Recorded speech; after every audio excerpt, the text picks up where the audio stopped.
Hello students, today we will continue with our second lesson on page number 16. So let's start. See here, page number 16, first paragraph, page number 16, first paragraph.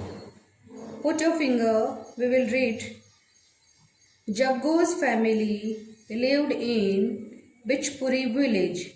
He had a small shop in the village. He earned only such a little amount from this shop that somehow he could run his family. समझ में आया? जग्गू की family बिचपुर गांव में रहती थी. उसकी एक छोटी सी दुकान थी गांव में. वो जो भी कुछ पैसा कमाता था वो उसी दुकान से ही कमाता था और उसका घर का गुजर बसर पड़ता था. समझ में आया आपको? His sons were growing up. One day his cousin came to the village and took Jaggu's son Bhola one day his cousin came to his village and took both of his sons along with him to the city to make them work at his shop. Later Jaggu's son Bhola wanted to start his own business. यानी कि जो cousin होते हैं ना आपके, जैसे uncle के लड़के हैं, भाई के लड़के हैं, जो कजिन होते हैं वो जग्गू को मतलब जग्गू के बच्चों को लेके एक दिन उनके कजिन उनके गांव से शहर की ओर ले गए. मीन्स उनको शॉप पे काम करने के लिए ले गए. बाद में जग्गू के बड़े बेटे ने सोचा कि वो उसका खुद का बिजनेस खोले. ठीक है. At that time he had to face various problems like shortage of money, place of business, but still he did not lose his courage and his relatives helped him. मतलब क्या कि आखिरकार उस बिजनेस को हम किसी को जैसे बिजनेस को स्टार्ट करते तो हमको बहुत प्रॉब्लम आती है ना, सामने फेस करना पड़ता है. इसी तरह से उसे बहुत से प्रॉब्लम्स को सामना करना पड़ा, जैसे पैसों की कमी, बिजनेस के लिए कोई जगह वगैरह.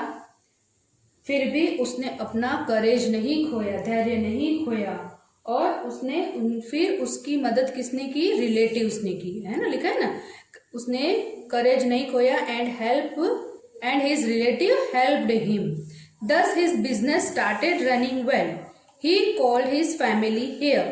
He made all the arrangements for education of his younger brother and sister. Now they are running their own business. But still today, they miss their family, means parental village. On special occasion, they visit their village. मतलब क्या, जब जैसे business को उन्होंने start किया तो फिर क्या था, बिजनेस तो एकदम से चल पड़ा, बहुत अच्छे से चल पड़ा. उसने सारे अरेंजमेंट कर दिए अपने बड़े अपने भाई बहनों को पढ़ाई के लिए सारी व्यवस्था कर दी. अब वो अपना बिजनेस बहुत अच्छे से चला रहा था.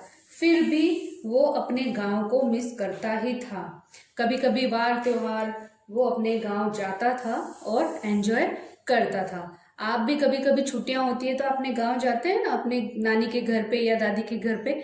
हम हमारे गांव को या हमारा जो प्लेस है जहाँ पे हमारे पेरेंटल ग्रैंडफादर ग्रैंडमदर जो रहते हैं तो वहाँ हम जाते ही हैं. तो यहाँ पे जग्गू के फैमिली के लिए बताया कि वो गांव में रहता था लेकिन शॉप में इनकम कम होने के कारण उनका कजिन उनको कहाँ ले गया? सिटी. और वहाँ जाके जग्गू के सन ने अपना बिजनेस खोला और अच्छे से फैमिली को रन किया. Understood children? Now we will go to find out and tell. आपने पहले भी फाइंड आउट और टेल किया हुआ है, ये वही है. अब यहाँ पे क्या लिखा है? Some people live in the same village और a city continuously for several years. Find out about the people who had been living for 10 और more than 10 years around your residence. Means कुछ लोग जो होते हैं जो बाहर से आते हैं, जैसे कि बाहर से आते हैं और 10 साल से ज़्यादा रहते हैं या बहुत लंबे समय तक रहते हैं, तो ऐसे आपके जो आसपास में फैमिलीज रहती है 10 साल से जो ज़्यादा एक ही जगह पर रहे हुए हैं, उनको आपको फाइंड आउट करना है और लिखना है ना वर्कशीट में. फिर नंबर 2 है what is the difference in the homes of these families and the families who frequently changes the place. अब जैसे फ्रिक्वेंटली यानी लगातार जो फैमिली प्लेसेस चेंज करती है, जैसे कि साल भर यहाँ रहे, फिर 2 साल दूसरी जगह रहे, फिर 3 साल दूसरी जगह रहे, फिर 6 महीने दूसरी जगह रहे, ऐसे फैमिली। और दूसरा जो इसके ऊपर वाले पॉइंट में लिखा है कि जो 10 साल से रहते हैं, उन दोनों के फैमिलीज में क्या डिफरेंस है रहने के। ठीक है।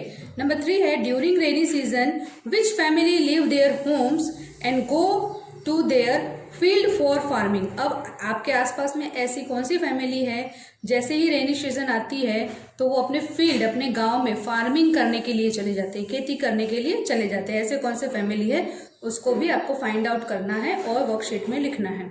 ठीक है। नंबर 4 है what things do they take along with them goods या आइटम। मतलब जब वो रेनी सीजन में जाते हैं तो वो कौन सी आइटम्स लेके जाते हैं, गुड्स और आइटम्स कौन सी लेके जाते हैं वो। नंबर 5th है during that time how do their children attend the school.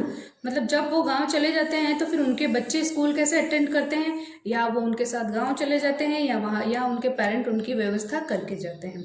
Number 6 है who bring their necessary things. जब वो चले जाते हैं गांव और उनके बच्चों को कहीं छोड़ के जाते हैं तो वो उनकी चीजें कैसे लाते हैं, उनकी नेसेसरी यानी जरूरत की चीजों को वो कैसे लाते हैं, वो आपको ढूंढना है और लिखना है। Okay children, we have studied this paragraph Jaggu's family, and according to this paragraph you have to find out and tell, and this will be given in the worksheet form. You have to write all the answers if you get. Okay, we will go to the next paragraph in the next video. Till then, bye bye, see you soon.